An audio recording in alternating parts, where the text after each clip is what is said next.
Some officers wield their badges as a license for their biases, a sturdy bulwark for their hidden transgressions. Yet, authority possesses a peculiar nature. It can shift unexpectedly. Officer Grayson Pierce harbored the conviction that he was ensnaring a defenseless civilian. He was entirely unaware that he had just apprehended his impending superior. The evening atmosphere in the upscale Oakage enclave was bracing, sharp with the late October chill. For Officer Grayson Pierce, a veteran of the 52nd Precinct with 15 years of service, the night shift typically unfolded with quietude. He preferred it that way, affording him the latitude to enforce the law as he saw fit. Pierce was a man who relied on intuition and outdated prejudices, viewing the world through a clouded perspective born of resentment. Having been overlooked for a detective position on 3 occasions, he channeled his professional disappointments onto the citizens he perceived as outsiders within his patrol area. Riding shotgun was Officer Kevin O'Connor, a rookie with merely 6 months in the academy. Kevin still clung to the noble ideal of safeguarding and aiding the public. However, the reality of his partnership with Pierce was rapidly eroding his optimism. Pierce, a training officer, favored intimidation, making it abundantly clear from the outset that the code of silence was the paramount tenet within the 52nd Precinct. At precisely 11:45 p.m., a sophisticated charcoal-gray luxury sedan glided past their patrol car. Pierce's gaze immediately fixated on the vehicle. He initiated a plate check through the dashboard computer, a rote action. "Registration clears," Pierce mumbled, his fingers drumming against the steering wheel. He squinted through the windshield, catching a glimpse of the driver as the sedan passed beneath the stark amber illumination of a lamppost. It was a black woman, dressed casually in a plain gray hoodie and dark sunglasses despite the late hour. "Looks perfectly normal to me," Kevin stated nervously, sensing the predictable shift in his partner's disposition. "Likely just someone heading home. No one in a hoodie driving a $100,000 car belongs in Oakage at midnight." "Oh, O'Connor," Pierce sneered, his voice laden with condescension. "That's a definitive red flag. Let's investigate her activities." Pierce abruptly shifted the cruiser into drive, the tires protesting the asphalt as he executed a swift turn. He withheld activating the sirens initially, instead trailing the sedan for 3 blocks, tailgating aggressively, searching for any minor infraction to justify a stop. The driver, however, maintained impeccable compliance. She adhered strictly to the posted speed limit, signaled her intentions well in advance of every turn, and came to a complete 3-second halt at every stop sign. Frustrated by her flawless adherence to traffic laws, Pierce's patience frayed. He activated the light bar. Red and blue strobes illuminated the tranquil suburban street. The sedan smoothly maneuvered to the curb, its engine falling silent. Pierce unbuckled his seatbelt, his hand resting on the butt of his service weapon, a deliberate display of authority he relished. "Stay alert, rookie," Pierce instructed. Exiting into the crisp night air, he approached the driver's side window, which was already descending. Within sat Charlotte Hastings. She had just concluded a demanding 6-hour flight and spent the preceding 4 hours unpacking boxes in her newly rented temporary residence. She had ventured out solely to locate a 24-hour pharmacy in pursuit of ibuprofen for a debilitating headache, her driver's license, registration, and proof of insurance readily accessible. "License, registration, and proof of insurance," Pierce commanded, bypassing any customary pleasantries. He shone his heavy-duty flashlight directly into her eyes. Charlotte remained unfazed. She calmly reached into the glove compartment, retrieved the rental agreement, and presented it to him along with her driver's license. She did not offer her police identification. She was off-duty, attired in civilian clothing, and completely unarmed. "May I inquire as to the reason for this stop, officer?" Charlotte asked. Her voice was steady, resonant, and utterly devoid of the apprehension Pierce typically elicited. Pierce narrowed his eyes. He detested being challenged, particularly by someone he had already deemed beneath his authority. "You crossed the double yellow line back on Elm Street. Are you under the influence of any substances or alcohol?" "I did not cross the line, officer," Charlotte replied, her dark eyes meeting his with intense scrutiny. "And no, I am not under the influence of anything. I am simply returning to my residence in Oakage." Pierce scoffed, glancing at the address on her out-of-state license. "Your identification indicates you are from 2 states away. What are you truly doing in this neighborhood?" "I have recently relocated here for professional reasons," Charlotte stated, her tone meticulously polite. "Is there an issue with my paperwork?" Pierce's ego recoiled. She was not yielding. She was not faltering. She was not intimidated. She regarded him not as an authority figure, but as an equal, or worse, as someone observing an inadequate subordinate. "Exit the vehicle," Pierce ordered, stepping back slightly. Kevin, positioned by the passenger side, tensed. "Hey, Gray, her paperwork is in order. Perhaps we should let this go, O'Connor." Pierce snapped. He turned back to Charlotte. "I said, exit the vehicle. I detect the odor of marijuana." It was a blatant, fabricated accusation. The crisp autumn air carried only the scent of fallen leaves and the distant aroma of a burning wood fire. Kevin understood. Pierce knew. And Charlotte was aware. Charlotte slowly unfastened her seatbelt, keeping her hands entirely visible, and stepped out onto the cold street. She stood tall, taller than Pierce had anticipated, and crossed her arms. She offered no protest. She simply observed him with a detached, assessing gaze. "Stand by the trunk," Pierce directed. He leaned into her vehicle, feigning a thorough inspection. He rummaged through the center console, checked beneath the floor mats, and probed between the leather seats, discovering nothing. His frustration intensified. His precarious authority was being undermined by her mere presence and composed demeanor. He resolved to teach her a lesson, to assert his dominance.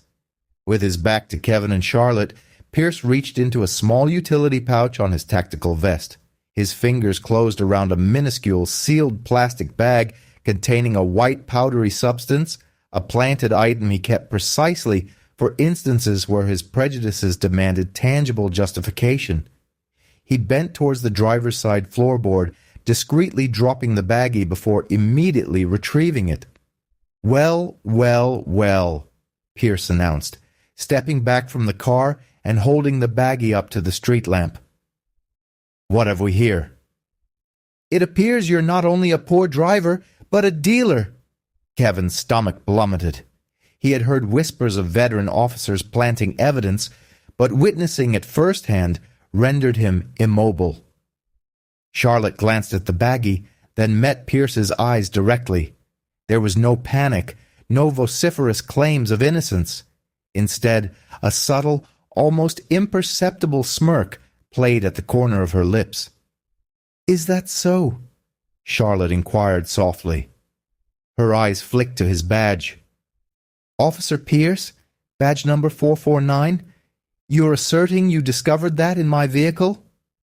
"That is precisely what I am asserting," Pierce sneered, withdrawing his handcuffs from his belt.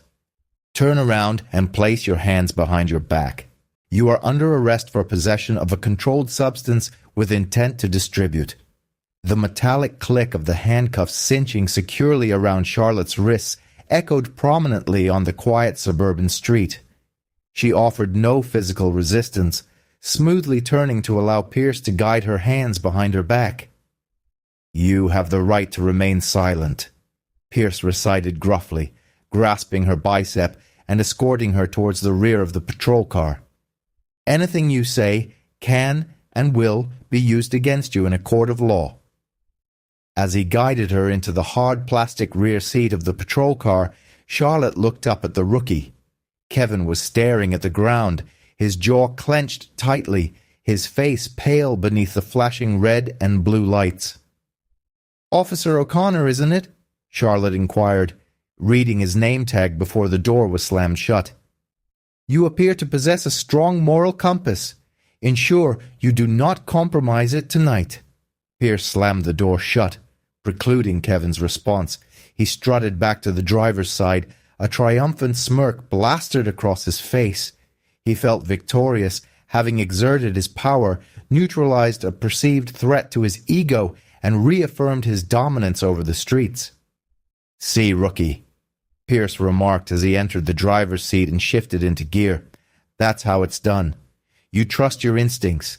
These individuals always believe they can outmaneuver us with their expensive rental cars and their attitudes, but the streets never lie."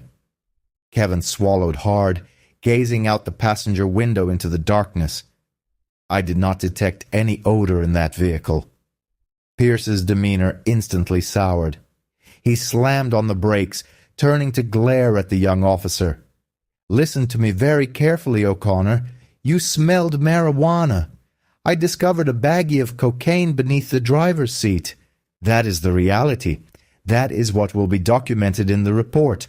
If you wish to successfully complete your probationary period in this precinct, you will learn to be a team player. Are we in agreement?" Kevin felt the suffocating weight of the blue wall descend upon him. He offered a small, resigned nod. "Yes, I understand." The drive to the 52nd Precinct was charged with tension and silence. In the rearview mirror, Pierce occasionally observed his prisoner. He anticipated tears, pleas for leniency, or furious threats to contact legal counsel. Instead, Charlotte sat perfectly upright, her eyes calmly surveying the interior of the cruiser, mentally cataloging the vehicle's dilapidated condition and the unprofessional bearing of its driver. They arrived at the precinct, a brutalist concrete edifice that exuded an air of weariness and cynicism, mirroring its personnel. Pierce extricated Charlotte from the car and marched her through the rear entrance into the bustling, neon-lit chaos of the booking area. The air was thick with the scent of stale coffee, industrial floor cleaner, and lingering sweat. Telephones rang incessantly. "Hey, Pierce!" Sergeant Foley, the grizzled veteran manning the intake desk, called out. "What have you brought in tonight?" "A spirited one, Foley," Pierce declared with a laugh, pushing Charlotte towards the fingerprinting station. Apprehended her cruising through Oakage in a rented luxury vehicle, she displayed insubordination. Subsequently, I conducted a search of the vehicle and discovered an 8-ball of cocaine concealed beneath the seat. She fancies herself royalty. Foley barely glanced up from his computer screen, lazily chewing on a toothpick. "Name?" he grunted at Charlotte. "Charlotte Hastings," she replied calmly. "Occupation?" Foley inquired, typing with 2 fingers.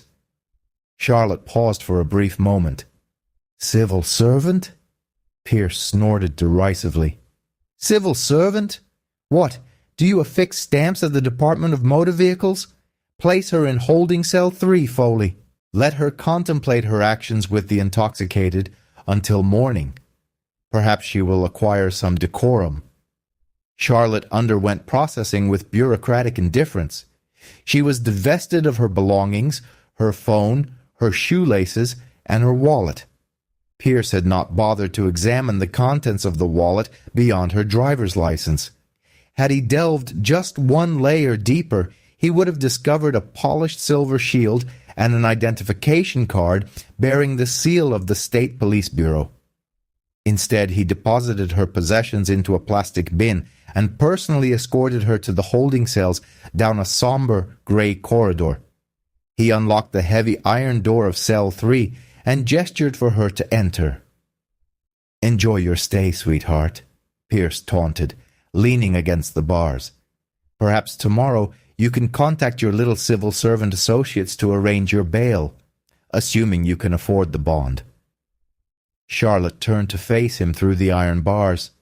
The stark fluorescent light cast elongated shadows across her face, lending her sharp features an almost predatory aspect. "I will not require bail, Officer Pierce," Charlotte stated softly.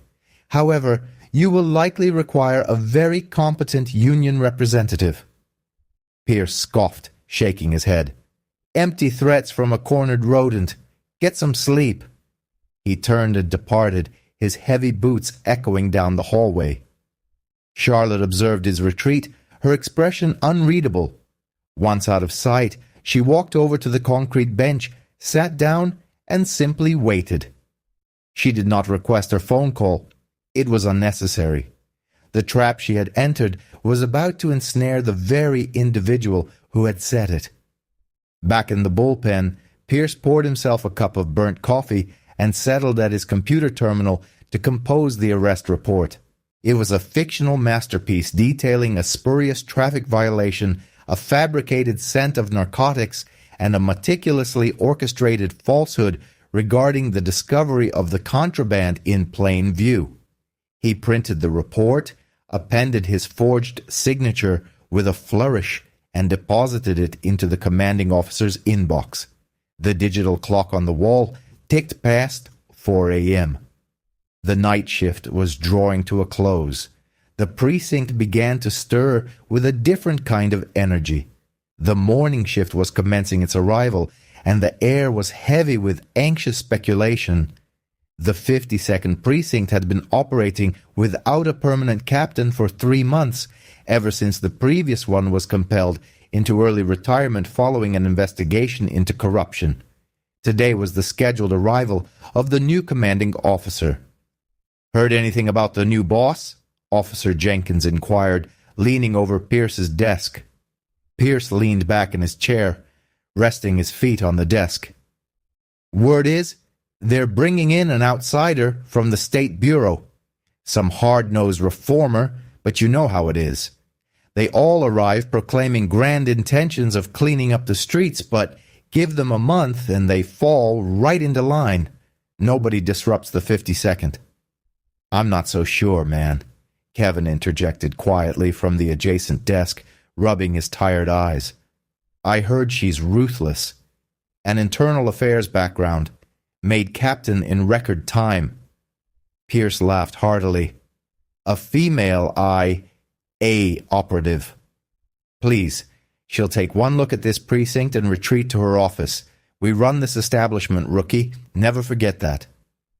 As the clock struck 7 a.m., the morning briefing was imminent.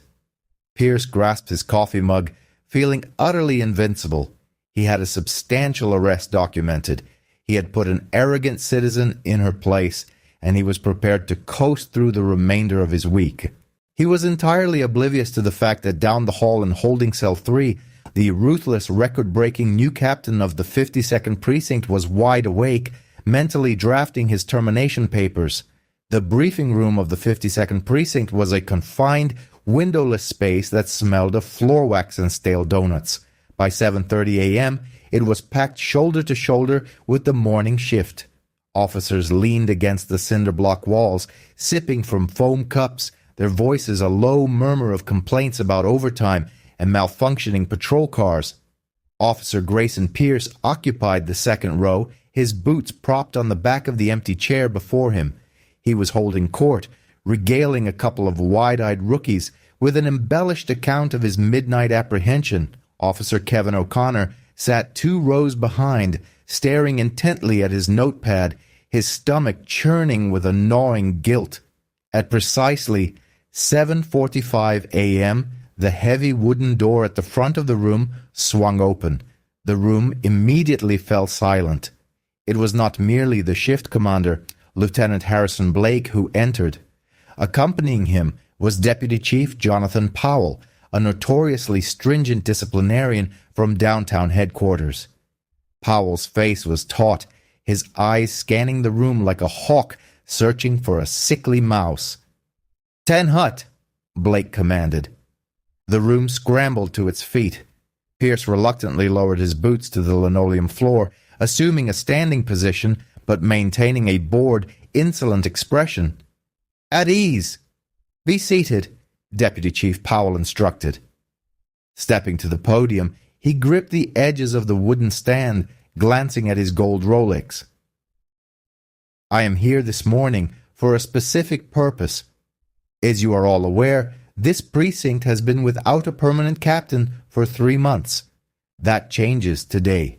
The Bureau has appointed a new commanding officer, an individual with an impeccable record in internal affairs, and a directive to initiate significant changes." Pierce rolled his eyes, leaning over to whisper to the officer beside him. "Here we go. Another suit dictating how we conduct real police work." Powell's gaze snapped towards Pierce, though he did not acknowledge the whisper. Captain Charlotte Hastings was scheduled to arrive at 700 hours to review the precinct logs prior to this briefing. However, she has not appeared, and her phone is going directly to voicemail. In the back row, Kevin O'Connor's pen slipped from his fingers, clattering loudly onto the floor. "Lieutenant Blake," Powell stated, turning to the shift commander. "Have you received any communication from Captain Hastings?" "No, sir," Blake replied, appearing thoroughly perplexed. "I even contacted her emergency contact at the State Bureau. They confirmed her arrival in the city late last night. She should be here." Sergeant Foley, who had just concluded his demanding night shift at the intake desk, stood near the door, preparing to submit the overnight arrest manifest. He frowned, a sudden, chilling premonition washing over him. He looked down at the clipboard in his hands. He flipped back to the arrest report filed at 3 a.m. by Officer Pierce. Suspect, Charlotte Hastings. Charge, possession with intent. Foley's face drained of all color. He looked as though he had swallowed a stone. Deputy Chief," Foley's voice cracked, sounding incredibly small in the silent room. "What is it, Foley?" Powell snapped. Foley swallowed hard, his hands trembling as he stepped forward, offering the clipboard to the Deputy Chief. "Sir, I believe I know where the captain is." Powell snatched the clipboard, adjusting his reading glasses. He read the top sheet. The silence in the room stretched, thick and oppressive. The officers watched as Powell's expression shifted from irritation to disbelief, and finally to a blazing, white-hot fury. Powell slowly lowered the clipboard. His eyes found Grayson Pierce in the second row. "Officer Pierce," Powell said, his voice dropping to a terrifyingly quiet whisper. Pierce sat up a little straighter, a confused smirk playing on his lips. "Yes, sir." "Did you effect a narcotics arrest at midnight on Oakage Avenue?" Powell inquired, taking a slow step down from the podium.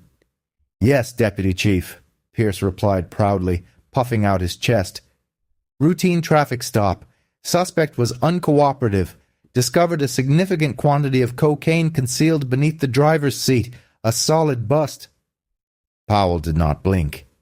"And did you verify the suspect's identity beyond a driver's license? Did you submit her prints through the federal database?" "Standard booking procedure, sir," Pierce responded, his smirk faltering slightly as he perceived the palpable panic radiating from Sergeant Foley. "Foley processed her. She is currently in holding cell 3. "Officer Pierce," Powell stated, his voice now echoing off the concrete walls. "You did not arrest a drug dealer. You arrested Captain Charlotte Hastings, your new commanding officer." The briefing room erupted into a chaotic din of gasps, panicked whispers, and shuffling feet. Pierce's face went completely slack. The blood drained from his head so rapidly he felt lightheaded. His jaw dropped, and for the first time in his 15-year career, he was utterly, completely speechless. That's impossible," Pierce stammered, looking around the room for support. "She was driving a rental, wearing a hoodie. She didn't identify herself." "She should not be compelled to identify herself to avoid being framed by her own officers," Powell roared, his composure finally shattering. "Lieutenant Blake, Retrieve the keys to the holding cells. Immediately. The procession down the bleak grey corridor to the holding cells felt akin to a funeral march. Deputy Chief Powell took the lead, with Lieutenant Blake, visibly perspiring, close behind. Following them was Pierce, his legs feeling like anchors, and Kevin O'Connor, who appeared as though he were on his way to the scaffold. Blake's hands trembled uncontrollably as he inserted the substantial iron key into the lock of cell number 3. The metallic portal creaked open. Seated upon the concrete bench, exhibiting the same composure she had displayed 6 hours prior, was Captain Charlotte Hastings. She rose with effortless grace, adjusting the sleeves of her grey hooded sweatshirt. "A good morning to you, Deputy Chief Powell," Charlotte stated, her voice clear and completely unaffected by weariness. "Lieutenant Blake," she continued, "I offer my apologies for missing the morning briefing. I experienced an unforeseen delay." Powell's expression was one of profound dismay. "Captain Hastings, I am at a loss to adequately convey the deep regrets of this entire department. This represents a monumental lapse. It is not a failing of the department, Jonathan," Charlotte countered, her dark eyes fixing on the wan, quivering form of Officer Pierce, who loitered in the corridor. "It is the transgression of a singular individual who presumes his badge bestows upon him exemption from legal consequence." She stepped forth from the confines of the cell. She did not appear to be an inmate. Rather, she presented as a formidable predator who had just cornered its quarry. "Lieutenant Blake, I require the immediate return of my personal belongings," Charlotte commanded. "Then, I want every officer within this station assembled in the bullpen. Under no circumstances is anyone to depart." 10 minutes later, the bullpen was steeped in an unnerving silence. 60 police officers stood at attention. Charlotte Hastings occupied the forefront of the assembly. Her Silver State Police captain's insignia was now conspicuously affixed to her belt, and her service weapon rested in its holster at her hip. She held the room captive with an aura of unassailable authority. "When I was offered the command of the 52nd Precinct, I was apprised of its reputation," Charlotte began, her voice resonating clearly above the low hum of the overhead fluorescent fixtures. "I was informed of an ingrained culture of impunity here, a pervasive atmosphere of intimidation. I elected to arrive a day ahead of schedule. My intention was to traverse my new district as a private citizen, not as a captain. I wish to observe firsthand how the 52nd interacts with the populace it is duty-bound to safeguard." She moved with a deliberate, unhurried pace before the assembled officers. Pierce stood in the front rank, his gaze fixed firmly on the floor, perspiration forming a bead at his collar. "Last evening I was subjected to a traffic stop based on a fabricated infraction," Charlotte continued. "I was subjected to harassment, an unlawful search, and when I refused to succumb to intimidation, evidence was planted within my vehicle to legitimize a spurious apprehension." A collective tremor ran through the room. The act of planting evidence was considered the ultimate, unforgivable transgression. Pierce finally managed to speak, his voice a desperate, ragged sound. "Captain, this is a misunderstanding. The lighting was poor. I observed the small bag on the floorboard. I assure you, it must have been left by a prior occupant." Charlotte ceased her pacing. She turned to confront Pierce, a smile of unsettling calm gracing her features. "Officer Pierce, did you genuinely believe I was operating a typical vehicle procured from an airport kiosk?" Pierce blinked, a mixture of bewilderment and dread clouding his expression. "My vehicle was procured through the State Bureau's undercover fleet," Charlotte revealed, the disclosure landing with the force of a physical blow. "It is outfitted with a high-definition 360-degree internal and external surveillance system that transmits data directly to a secure cloud server. It meticulously records audio, video, and biometric information. Pierce's knees visibly faltered. He grasped the edge of a desk to maintain his balance. Charlotte retrieved a remote control from a nearby surface and directed it towards the digital whiteboard mounted on the wall. The screen flickered to life. The footage was astonishingly clear, captured in remarkable night vision, 4K resolution by a minuscule camera concealed within the dashboard. The entire precinct watched in stunned, horrified silence as the video unfolded. They observed Pierce leaning into the vehicle. They clearly saw him reach into the pocket of his tactical vest. They witnessed, with undeniable high-definition precision, as his fingers produced the small bag containing cocaine, placed it onto the floorboard, and then swiftly retrieved it in a staged display of discovery.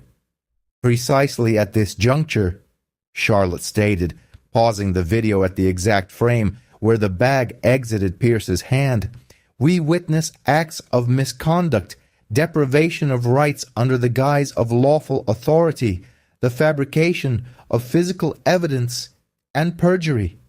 She turned away from the screen and directed her attention to the young rookie standing adjacent to Pierce. "Officer O'Connor," Charlotte said, her tone sharp. Kevin snapped to attention, tears welling in his eyes. "Yes, Captain. You were present throughout this entire encounter," Charlotte affirmed. "I am affording you a singular opportunity right here, right now." "What did you witness?" Pierce's gaze was fixed intensely on Kevin, a silent, desperate threat passing between them. The unspoken mandate of departmental solidarity demanded that Kevin remain silent or fabricate a falsehood, but Kevin looked at the screen, then at the captain, and finally at the defeated, morally compromised man he had been assigned to observe. "I observed Officer Pierce planting the narcotics, Captain," Kevin stated, his voice trembling but carrying clearly to every corner of the room. There was no scent of marijuana. There was no erratic driving. It was an improper stop, and it was a setup. The wall of silence imploded. Pierce lunged toward Kevin, pure rage consuming him. However, 3 officers immediately converged, tackling him to the ground and restraining him against the linoleum floor. "Grayson Pierce," Charlotte declared, standing over him as he struggled against his own colleagues, "you are hereby stripped of your police authority. This is effective immediately. Frank Donovan from the PBA will be unable to shield you from this. You will face federal civil rights charges, and I will personally ensure that Judge Harmon denies you bail." She looked towards the officers holding him down. "Apply the restraints.